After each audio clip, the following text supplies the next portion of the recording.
आज की कथा पूर्णिमा के व्रत की कथा है।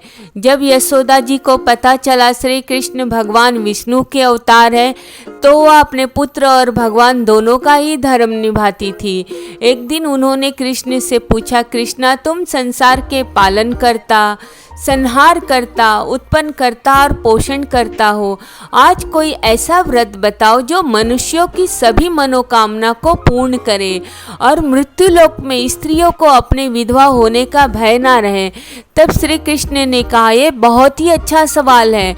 अगर कोई भी 32 पूर्णिमा का व्रत करे तो उसे अचल सौभाग्य और संपत्ति मिलती है। वह मनुष्य मात्र भक्ति को बढ़ावा देने वाला होता है। उसे इस पृथ्वी लोक पर सबसे पहले धनेश्वर नाम के एक ब्राह्मण और उसकी पत्नी ने इस व्रत को किया था। धनेश्वर पंडित के पास धन्य धान की कोई कमी नहीं थी, लेकिन उनके पास कोई संतान नहीं थी। इसके लिए वह दुखी भी रहते थे। उनके नगर में एक दिन एक योगी आया। वह रोज सबके घर भिक्षा मांगता, लेकिन धनेश्वर के घर नहीं जाता।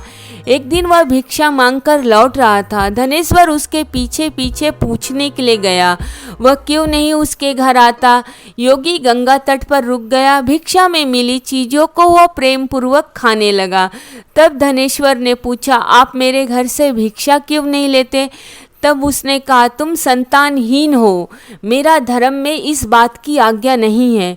तब धनेश्वर योगी के पैरों पर गिर गया और कहने लगा, आप ही मुझे संतान प्राप्ति का मार्ग बताए।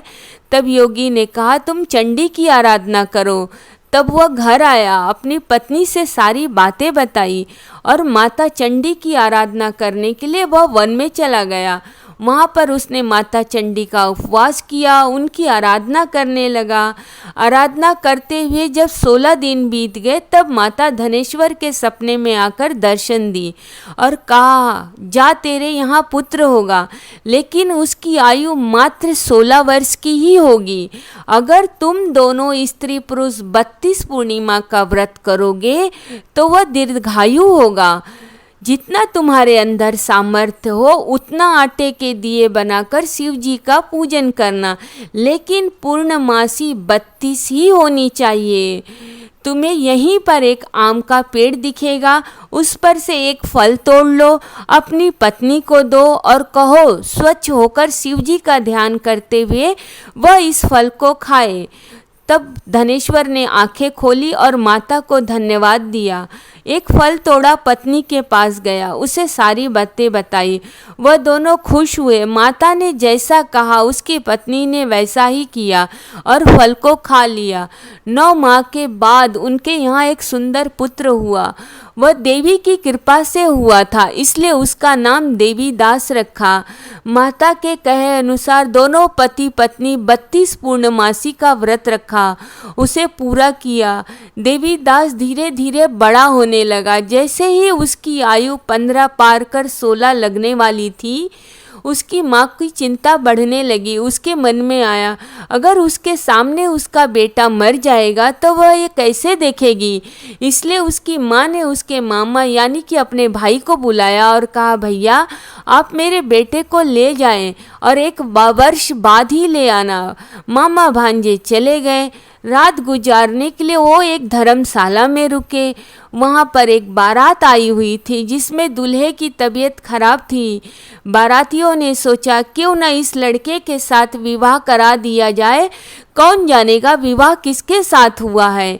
ये सोचकर वह देवीदास के मामा के पास गए, उनसे सारी बातें कही। तब मामा ने कहा, ठीक है विवाह करा दूंगा, लेकिन दहेज का सारा सामान मैं लूँगा।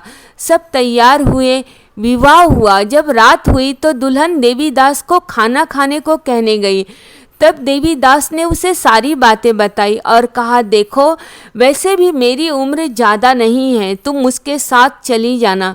तब दुल्हन ने कहा, नहीं मैं ऐसा नहीं करूँगी, मैं तुम्हारा इंतज़ार करूँगी, तुम यह निशानी मेरी अपने पास रखो। उसने एक अंगूठी उसे दी। मैं आज से फूलों की एक वाटिका लगाऊंगी, उसकी देखभाल करूँगी। अगर वह फलते फूलते रहे तो मैं समझूंगी तुम ठीक हो, अगर वह मुरझा गए तब मैं समझूंगी तुम नहीं हो।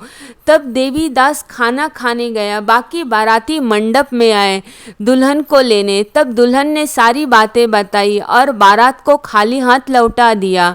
श्री कृष्ण ने आगे कहा, जब देवीदास 16 वर्ष का हो गया तब एक सांप उसे काटने आया, वह काट नहीं पाया। तब स्वयं काल ही वहाँ पहुँच गए उसके प्राण लेने।